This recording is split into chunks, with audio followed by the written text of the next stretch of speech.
ओ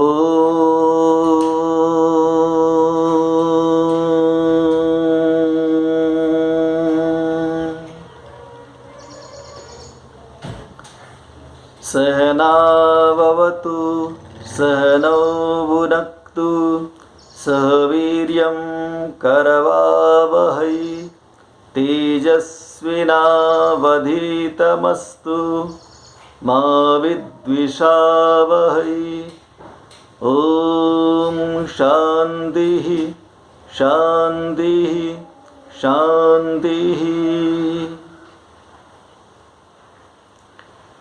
प्रिय विद्यार्थियों, आज आपके समक्ष महर्षि पतंजलि द्वारा प्रतिपादित अष्टांग योग के विषय में मैं आपके समक्ष अपने विचार प्रस्तुत करूंगा। महर्षि पतंजलि ने सामान्य प्रकार के जो साधक होते हैं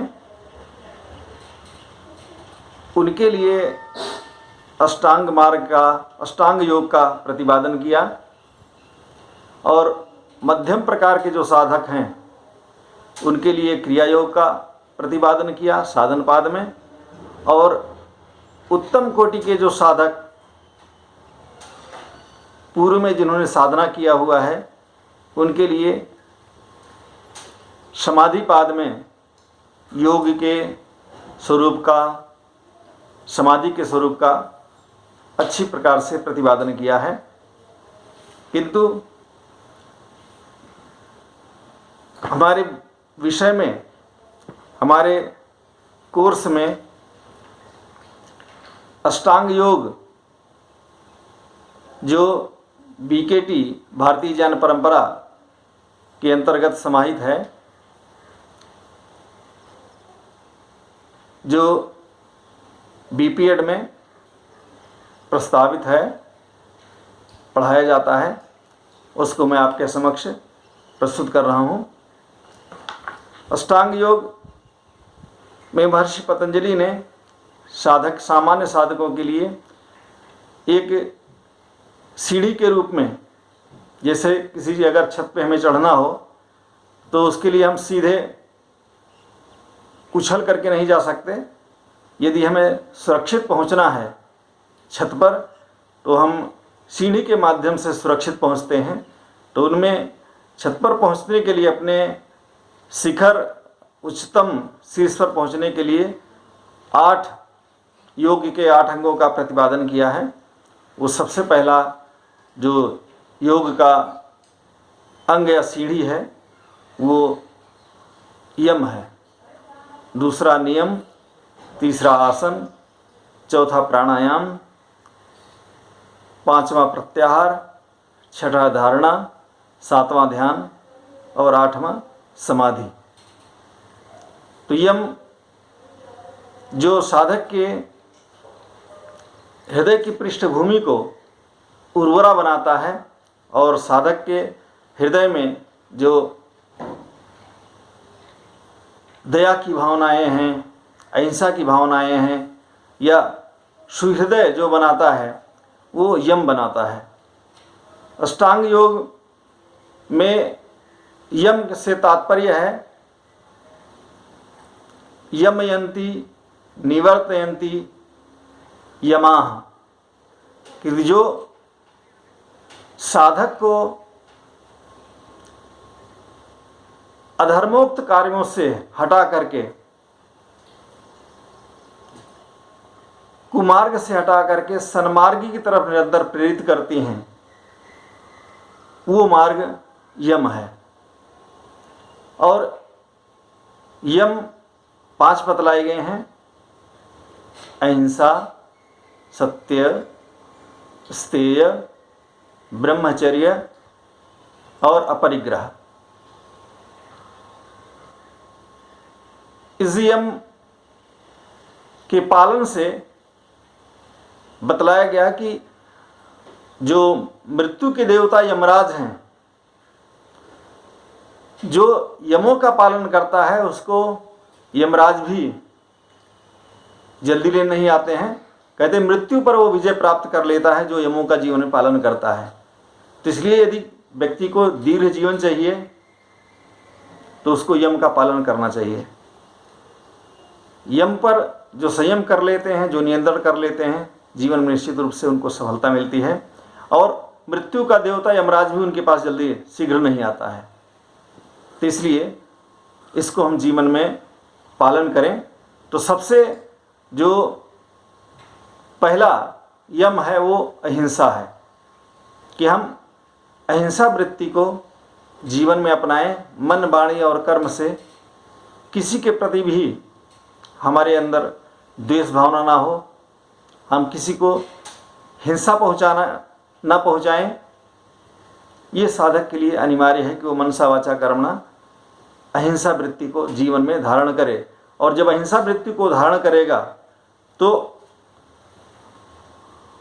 वो निश्चित रूप से अहिंसा, क्योंकि सभी जो 5 और जो 4 यम हैं उनका मूल आधार यही अहिंसा वृत्ति है। और इस पर विशेष रूप से बल देने की बात की गई साधक के लिए कि अहिंसा वृत्ति को जीवन में अवश्य धारण करे। जब तक उसके अंदर अहिंसा वृत्ति नहीं आएगी तब तक वो उसके हृदय में परमात्मा के या समस्त जीव जंतुओं के प्रति जो प्रेम का जो भाव है, जो अहिंसनीय भाव जो भाव है, वो तब तक विकसित नहीं होता कि जब तक हम यम का पालन ना करें।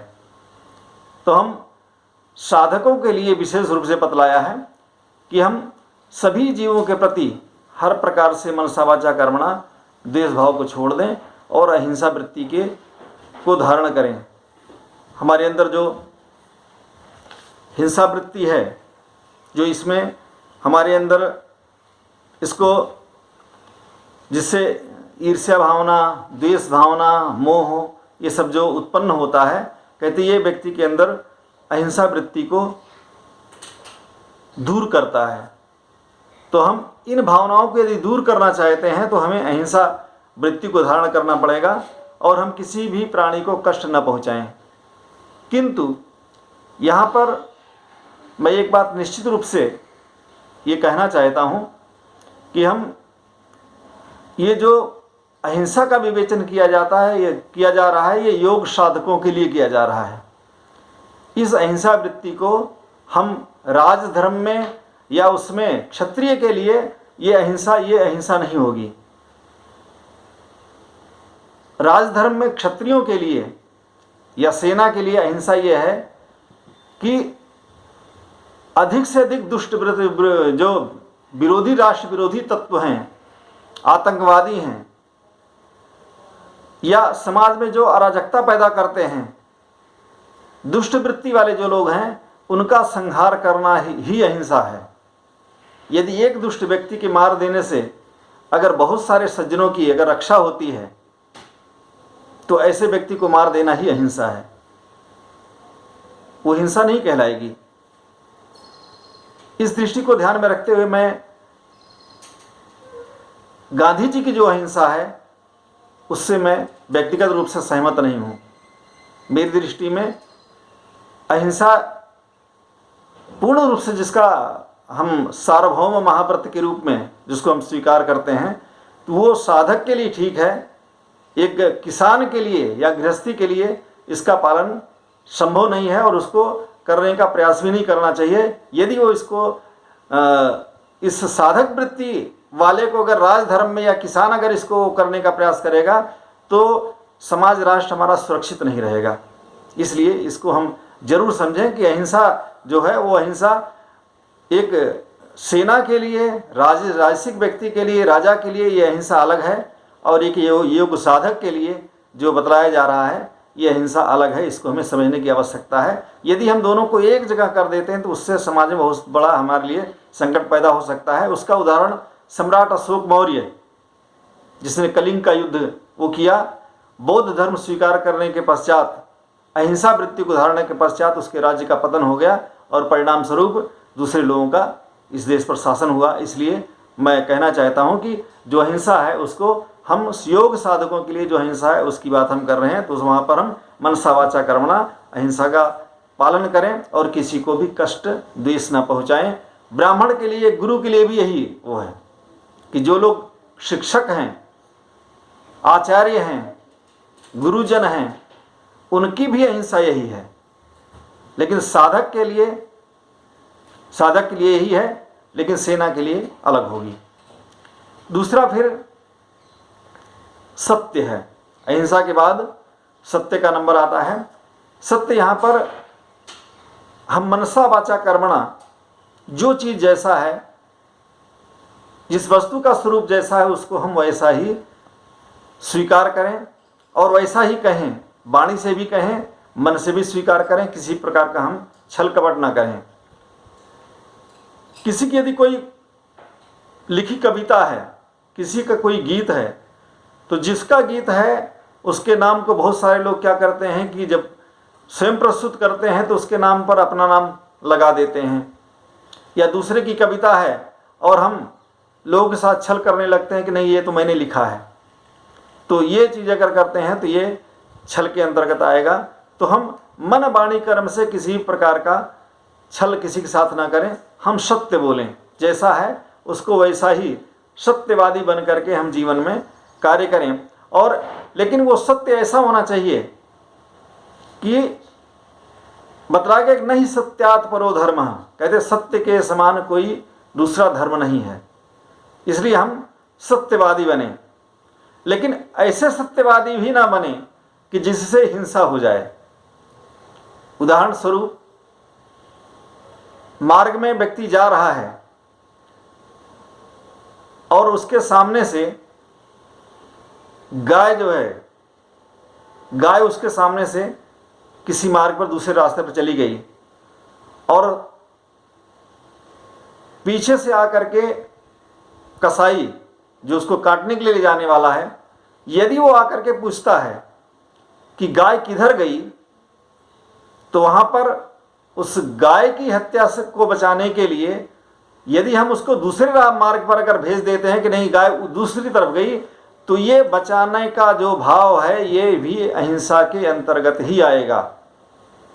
ये झूठ नहीं कहलाएगा, क्योंकि हमारे एक झूठ बोल देने से या हमारे वो कह देने से, क्योंकि उस प्राणी विशेष की हत्या नहीं हो रही, उसका जीवन बच रहा है और कसाई दूसरे रास्ते पर जा करके उस गाय को नहीं पकड़ पाता तो गाय की रक्षा हो जाती है। तो ऐसी जो बोलना है, कहते ये भी धर्म के अंतर्गत है और ये झूठ नहीं है, ये सत्य के अंतर्गत ही माना जाएगा।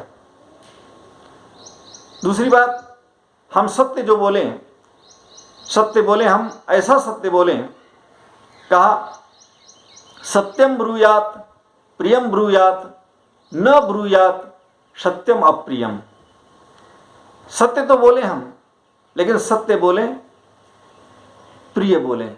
सत्य भी बोलें, सत्यम ब्रूयात प्रियम ब्रूयात, हम जो सत्य बोलते हैं वो प्रिय भी हो और सत्य भी हो, ऐसा हम प्रयास करें। सत्यम ब्रूयात प्रियम ब्रूयात न ब्रूयात सत्यम अप्रियम, कहते कि हम ऐसा सत्य न बोलें जो दूसरे के जीवन का, अभी जो मैंने उदाहरण दिया, मैंने इसी बात का उदाहरण दिया कि हम सत्य ऐसा बोलें कि जो दूसरे के जीवन की रक्षा करने वाला हो, किसी के जीवन को बचाने वाला हो। यदि हम वहाँ पर अगर झूठ भी बोल देते हैं तो वो झूठ नहीं होता, क्योंकि उससे किसी के जीवन की रक्षा हो रही है।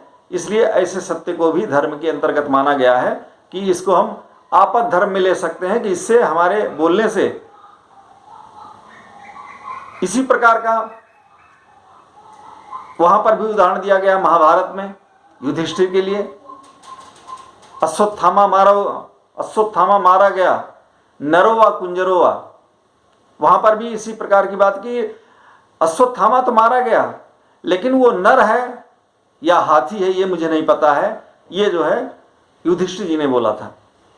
तो वहां पर भी क्योंकि धर्म की रक्षा के लिए आचार्य द्रोण को हटाना आवश्यक था, यदि उनको इस प्रकार से अगर न हटाते तो हटाना मुश्किल था, और यदि हटाते ना तो धर्म की विजय असंभव थी। इसलिए धर्म की विजय के लिए, धर्म की रक्षा के लिए यदि इस प्रकार का कुछ अगर कांटे को कांटे से निकालते हैं तो वो भी हमारे यहाँ उचित माना गया है, जायज माना गया है, उसको अधर्म नहीं माना गया है, क्योंकि उसका जो मूल उद्देश्य है वो धर्म है कि धर्म की रक्षा होनी चाहिए। तो ये जो है यहाँ पर, लेकिन योग साधक के लिए यहाँ पर यह बताया जाए कि योग साधक को, लेकिन योग साधक को अपने सत्य पर अडिग रहना चाहिए कि उसे जो है इस प्रकार का छल कपट नहीं करना चाहिए। वो तो जैसा है वैसा मन वाणी कर्म में सब में एक जैसा ही बोले, इस प्रकार का जो है योग साधक के लिए आवश्यक है कि वो सामान्य व्यक्ति से विशेष धर्म है उसका, इसलिए वो जो है सत्य को सत्य ही ठीक प्रकार से उचित प्रकार से बोले। तीसरा फिर स्तेय। स्तेय कहते हैं चोरी के लिए, कि हम किसी की वस्तु को कभी भी चोरी ना करें, चौर्य कार्य ना करें, किसी की दूसरे की वस्तु को लेने का प्रयास ना करें, हरण करने का प्रयास ना करें, क्योंकि दूसरे की वस्तु को हरण करने से बहुत बड़ा पाप लगता है कि वो उससे उसके परिश्रम किए हुए वस्तु का हरण होता है और उससे दूसरे व्यक्ति का मन दुखी होता है, और मन दुखी होने से मानसिक पाप होता है। तो वो अहिंसा को जो सिद्ध करने वाला है वो अहिंसा को सिद्ध नहीं करेगा, जो हमारा मूल आधार अहिंसा है। तो इसलिए दूसरे के हृदय को ठेस पहुंचती है, कष्ट पहुंचता है, दूसरे के धन का हरण होता है, तो मानसिक रूप से शारीरिक रूप से हर प्रकार से दुखी होता है। तो इसलिए हम दूसरे के वस्तु का हरण करने का प्रयास कभी न करें। इसलिए पर द्रव्येषु लोष्ठवत, अर्थात दूसरे की वस्तु को हम जो है लोष्ठवत माने, अर्थात मिट्टी के समान माने, और हमारे अंदर लोभ वृत्ति ना आए उसके लिए ईशावास्यमिदं सर्वम यत् किंच जगत्याम जगत तेन त्वक्तेन भुंजी था माँ गिधा कस्य शुद्धनम। क्योंकि ये धन ऐश्वर्य जो कुछ भी है वो किसी के साथ नहीं जाता है, इसलिए इस भाव को वेद माता के संदेश को हृदयंगम करते हुए हम ये सोच करके चलें कि धरती में जो कुछ भी है सब उसका स्वामी परमपिता परमात्मा है। तो परमपिता परमात्मा की वस्तु को हम हरण करने का प्रयास न करें। जो कुछ भी हमारे पास है वो सब परमपिता परमात्मा का है, जो दूसरों के पास भी जो है वो परमपिता परमात्मा का ही है। ये तो हम पुरुषार्थ परिश्रम करके कुछ चीज़ें इकट्ठी कर लेते हैं, लेकिन सब कुछ हमें जब अंत में जाते हैं तो हमें ये सब चीज़ें, सब भौतिक जो वस्तुएं हैं वो सब कुछ हमें यही छोड़ करके जाना होता है। इसलिए हम कभी भी अपने अंदर लालच वृत्ति को ना आने दें, लोभ वृत्ति को ना आने दें, गिद्ध दृष्टि को ना आने दें, बल्कि हम इसको केवल जितना उपयोग के लिए हमें सतमार्ग से, धर्म मार्ग से मिलता है, परिश्रम के पश्चात जो मिलता है उसको ही हम ले करके, इसी बात को वेद में, अथर्ववेद में बतलाया, कृषि मित्र कृषस्वम वित्ते रमस्व बहुमन्यमानः। हे कृषि कार्य करने वाले, कहते तू जुआ मत खेल, जुआ मत खेल। परिश्रम से जो कमाया हुआ, जो तेरा खेती के द्वारा जो किया गया, जो थोड़ा सा भी परिश्रम से जो उत्पन्न तेरे पास जो धन ऐश्वर्य है, अनाज है, उसी को तू बहुमन्य माना, तू बहुत मान। छल कपट से कमाया हुआ या बिना परिश्रम के आया हुआ धन कभी भी जीवन में उन्नति को नहीं प्राप्त कराता, बल्कि हमारे अंदर अयोग्यता को और विलासिता को उत्पन्न करता है और बाद में विकार को भी उत्पन्न करता है। इसलिए हम कभी भी गलत तरीके से धन इकट्ठा करने का प्रयास न करें। और ये आवश्यक है। आज कोरोना काल में भी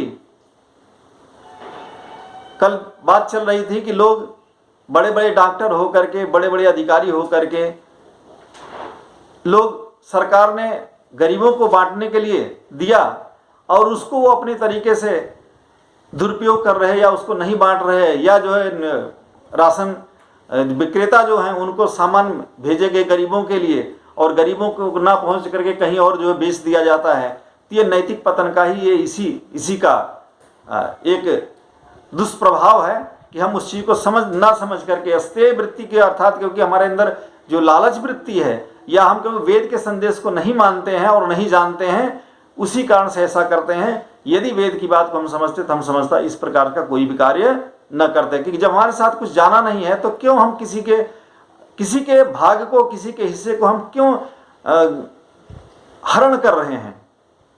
दुखी व्यक्ति के लिए जो आया है उसको यदि हम ग्रहण करते हैं तो ये बहुत बड़ा पाप कर्म है, अधर्म है, उससे हम बचें। ये जो है अहिंसा वृत्ति में हम ध्यान रखना चाहिए कि हमें किसी की वस्तु को भी जो है बिना परिश्रम के लेने का प्रयास नहीं करना चाहिए, हम हरण ना करें। बल्कि दूसरे की वस्तु को मिट्टी का वो समझ करके कि ये तो मिट्टी का विकार है, यहीं रह जाना है, इसलिए गलत तरीके से हम धन संग्रह न करें। हमस्ते अर्थात चोर वृत्ति को, किसी की वस्तु को हम हरण न करें, यहाँ पर ये बात बतलाई गई है। और फिर उसके बाद आता है चौथा ब्रह्मचर्य। ब्रह्मचर्य में दो शब्दों से मिलकर के ब्रह्मचर्य बना है। ब्रह्म के 3 अर्थ बतलाए हैं वेद में। ब्रह्म का अर्थ होता है वेद, ब्रह्म का अर्थ होता है परमात्मा, और ब्रह्म का अर्थ होता है हम सबके अंदर जो शक्ति उत्पन्न होती है रज और वीर्य के रूप में, जिससे सृष्टि चलती है। तो इन 3 का नाम ब्रह्म बतलाया गया है, क्योंकि यही इस सृष्टि के मूल कारण है। परमात्मा का ज्ञान, मूल परमात्मा, और जिससे सृष्टि चलती है। और चर्य का अर्थ जो है इसमें एक के साथ संगति है। वेद का स्वाध्याय करना, परमात्मा की उपासना करना, और अपने शरीर में उत्पन्न शक्ति का, चाहे महिला हो या पुरुष, उसका संरक्षण करना, उसका दुरुपयोग नहीं करना, भोगवाद से योगवाद की तरफ चलना, ये इसका मूल उद्देश्य है। तो ब्रह्मचर्य अर्थात हम अपने जीवन में जो शक्ति उत्पन्न होती है उसको संयमित संतति के लिए या गृहस्थी के लिए जो बतलाया गया है उसके अनुसार ही हम एक पत्नी व्रत हो करके जीवन बिताएं। तो एक पत्नी वाला भी ब्रह्मचारी के रूप में बतलाया गया है। तो हम उसको ब्रह्मचर्य अर्थात किसी भी प्रकार का हम समाज में किसी भी प्रकार का अराजकता नहीं उत्पन्न करेंगे, हम असंयमित जीवन नहीं बिताएंगे, अर्थात हम संयमित जीवन बिता करके समाज में एक आदर्श प्रस्तुत करेंगे। और आचार्य के लिए, एक शिक्षक के लिए आवश्यक भी है, क्योंकि आचार्य का जैसा जीवन होता है शिष्य भी, बच्चे भी वही चीज देख करके स्वीकार करते हैं, उसको सीखते हैं। और आचार्य इसी होता है, आचार्य इसीलिए कहा जाता है कि जो अपने आचरण के द्वारा अपने शिष्यों में उत्तम गुणों का आधान करता है, एक आदर्श प्रस्तुत करके उनके समक्ष प्रस्तुत करता है, तो शिष्य और बच्चे उसको देख करके स्वयं ही आचरण, गुरु के आचरण को देख करके जीवन में धारण कर लेते हैं। तो ऐसा जो जीवन है वो संयमित जीवन ही ब्रह्मचर्य के अंतर्गत बताया गया है कि हम किसी भी प्रकार से अनैतिक संबंधों से, जिससे अनेक प्रकार के रोग उत्पन्न होते हैं, और आजकल तो कोरोना के संबंध में भी डिस्टेंस बनाने की बात की गई है, और इसका जो पालन नहीं करेंगे तो कोरोना से संक्रमित हो जाएंगे। तो इसलिए कोरोना के इस समय में भी ब्रह्मचर्य की बहुत बड़ी आवश्यकता है कि सभी लोग ब्रह्मचारी बन करके संयमित जीवन बिताएं, पवित्र जीवन बिताएं। और जब इस रास्ते पर चलेंगे तो निश्चित रूप से हमारे शरीर की भी रक्षा होगी, और जो हमारी इसमें ह्यूमिनिटी पावर कहते हैं जो लो होती है, उसके लिए भी ब्रह्मचर्य की आवश्यकता होती है कि हम खान पान ठीक रखते हुए अपने आत्मबल को भी मजबूत बनाए रखें, संयम से रहें और ताकतवर बन करके रहें। जब हम निश्चित रूप से जब योग मार्ग पर चल करके निश्चित रूप से सही रास्ते पर चलते रहेंगे तो ये इसकी भी सिद्धि होगी। तो हम 5वां जो है फिर अपरिग्रह, अनावश्यक वस्तुओं का संग्रह न करना। परिग्रह कहते हैं कि अधिक से अधिक वस्तुओं का संग्रह करना जीवन में, और उपसर्ग लग जाने से उल्टा इसके विपरीत हो जाता है, अर्थात अनावश्यक वस्तुओं संग्रह न करना। अर्थात जीवन के लिए जो भी आवश्यक वस्तुएं हैं, जो आवश्यक चीजें हैं, उनको ही जीवन में हम संग्रह करें। अनावश्यक संसार में बहुत सारी चीजें हैं, तो साधक के लिए या व्यक्ति के लिए जो आवश्यक चीजें हैं उनका ही केवल संग्रह करें, और आवश्यक जो चीजें हैं उनका जीवन उपयोग ला करके समाज में या राष्ट्र में किसी भी प्रकार का वस्तुओं का संग्रह वाली जो अधिक से अधिक वस्तु जो हम खरीदते हैं, तो उससे क्या होता है कि अधिक वस्तुओं के संग्रह करने से समाज में, जिसको हम बाजार या मार्केट में कहते हैं, उस चीज़ की मांग बढ़ती है, और जब मांग बढ़ती है तो वस्तु के जो मूल्य हैं, रेट हैं, वो भी बढ़ते हैं। अब उसके रेट बढ़ने से फिर जो सामान्य व्यक्ति है, एक जो गरीब दुखी व्यक्ति है, उसके लिए वो वस्तु महंगी मिलती है, और उसके लिए फिर लेना समस्या का कारण बनता है। तो हमें चाहिए कि हम सभी लोग अधिक वस्तुओं का संग्रह ना करें, जो आवश्यक है, जितना हमारे जीवन के लिए उपयोगी है, समाज राष्ट्र से, इस धरा से उतनी वस्तुओं का ही संग्रह करें। बहुत अधिक वस्तुओं का संग्रह ना करें। और संग्रह करना लोभ वृत्ति को भी बढ़ाता है, और लोभ वृत्ति से क्या होता है, समाज में फिर अराजकता उत्पन्न होती है, हम फिर उसके शिकार होते हैं, और पता चलता है कि लोगों को या तो फिर अधिक सामान फिर बनाए जाते हैं, और अधिक सामान बनाए जाते हैं तो फिर उससे जो है सामान का दुरुपयोग होता है। जयललिता जी के बारे में बताते हैं, कई साल पहले की बात है, कि जब उन पर इनकम टैक्स वालों ने छापा मारा तो बताते हैं कि उनके घर में इतना जो है आभूषण, इतनी साड़ियां, सैकड़ों जो है जूते जूतियां, ये सब मिले, जो कि एक दुकान, उसके आगे एक दुकान भी जो है पीछे हो गया। तो इस प्रकार की जो लोभ वृत्ति है, या बहुत सारे लोग अभी चिदम्बरम जी के यहाँ बहुत सारा वो मिला रहने के लिए।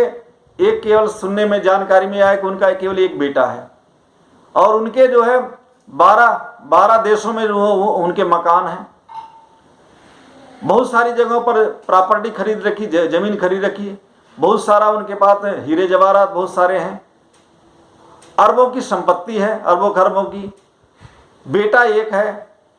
तो ये बतलाइए, ये सब अगर, या हमारे देश में कुछ लोगों, जिन लोगों के स्विस बैंकों में पैसे रखे हुए हैं, कोरोना संकट के समय, अभी इस समय इन लोगों ने कितना सहयोग किया, कोविड-19 के लिए इन्होंने कितना दान दिया, इस पर विचार होना चाहिए। इन लोगों ने जो पैसा विदेशों में रखा हुआ है स्विस बैंकों में, अगर वो पैसा हमारे देश में आ जाता तो बताइए हम महामारी से लड़ने के लिए कितना अधिक जो है सक्षम हो जाते। हमारा देश फिर भी जो है गरीबी की तरफ, या जो इसमें आर्थिक मंदी की बात की जा रही है, उससे बहुत बड़ा एक समाधान उसका निकल सकता था। हम मंदिरों की बात तो कर रहे हैं कि मंदिरों में जो पैसा रखा हुआ है उसको जो है दक्षिण में, या जहां भी मंदिरों में वो पैसे हैं उसको जो है इसमें वो किया जाए। लेकिन मंदिरों के साथ में आप जो है मस्जिदों और चर्चों की भी बात कीजिए। अगर मंदिरों का पैसा जो है अगर लेने की बात की जा रही, तो जो जमातियों के पास, इन लोगों के पास भी जो पैसे हैं उसको भी तो आप ले करके राष्ट्र के काम में लगाइए। कोरोना फैलाया जमातियों ने, और पैसा देश का उन पर खर्च हो रहा है। इस पर भी विचार होना चाहिए कि जो इनके पास पैसा है, इनके पास जो पैसे उसको जब्त करके इन पे खर्च किया जाना चाहिए। ये मेरा व्यक्तिगत दृष्टिकोण है, ये तो केवल मैं उसके लिए कह रहा हूँ। इस पर आप लोगों को विचार करना चाहिए, इस पर भी सोचना चाहिए कि जो चीज़ हमारे पास वो तो है ही, लेकिन जो जिनके कारण से समस्याएं उत्पन्न हो रही हैं, उस समस्या का समाधान उनसे क्यों ना वो किया जाए, इस पर भी ध्यान दिया जाना चाहिए। तो इसलिए अधिक वस्तुओं का संग्रह हमें नहीं करना चाहिए। हम जीवन में अपरिग्रही बने, अर्थात जितना आवश्यक है उतना वो करके अपने जीवन को चलाएं, और समाज राष्ट्र के लिए भी हम उपयोगी बने। यदि हम ऐसा करते हैं तो निश्चित रूप से यमों का जो पालन जो है, ये जो है अच्छी प्रकार से हम इसको सिद्ध कर सकते हैं। और योग साधक के लिए विशेष करके अधिक वस्तुओं का संग्रह ना करते हुए उसको तो कम से कम वस्तुओं में अपने जीवन को चलाने का अभ्यास होना चाहिए, और अपने कार्य स्वयं करने आना चाहिए। यदि हम ऐसा करेंगे तो निश्चित रूप से महर्षि पतंजलि की जो बात है, यम की जो बात है, वो जरूर सिद्ध होगी, और उसको हम जीवन में अपना करके हम अपने जीवन को सही मार्ग पर ले जा सकते हैं। ये जो है, हम इसी को जैनियों ने महाव्रत के रूप में भी स्वीकार किया है। जैन में भी अहिंसा, यही 5 अहिंसा सत्य अस्तेय ब्रह्मचर्य परिग्रह, इसकी पालन वो भी करते हैं, और साथ बौद्ध भी इसको मानते हैं। उनका भी मूल ध्येय अहिंसा परमो धर्म जैनियों का भी है और बौद्धों का भी है। अब लेकिन वो कितना पालन करते हैं ये तो आप खुद चाइना से देख लीजिए, या बौद्ध राष्ट्र जितने भी वो हैं, वो कितना इसका पालन, अहिंसा का पालन कर रहे हैं, ये तो आप जो समीक्षा करके सोच सकते हैं। लेकिन वास्तविक जो महर्षि पतंजलि का जो अहिंसा का जो बात है, वो वास्तव में साधकों के लिए बहुत आवश्यक है, और जैन मुनियों के लिए भी जो उन्होंने बात की है वो भी बिल्कुल सटीक है। लेकिन जो लोग इसका आश्रय लेकर के अगर फिर भी मांस, शराब, चाइना ने अभी तक कोविड-19 का जो भी वो है, ये संक्रमण जो है, ये जो बौद्धों का देश चाइना माना जाता है, चीन, वहां से बताइए उसने पूरा संक्रमण फैला करके त्राही त्राही मचा दिया। तो ये जो है, अगर मैं समझता हूं कि अगर अहिंसा वृत्ति को पालन अगर चाइना भी करता, अगर मांसाहार पक्षियों का जो है जिंदे उनको जो है सांपों को खा जाना, छिपकली को खा जाना, चमगादड़ को खा जाना, पेंगुलिन को खा जाना, जिसके माध्यम से ये वैज्ञानिक लोग बता रहे हैं कि इस पेंगुलिन से और चमगादड़ से इसका वायरस आया। तो यदि मनुष्य में आया तो कैसे आया? क्योंकि मनुष्य ने मांसाहार किया, आहार को उसने ठीक नहीं किया। यदि संभवतः अगर आहार को ठीक करते और अहिंसा वृत्ति को पालन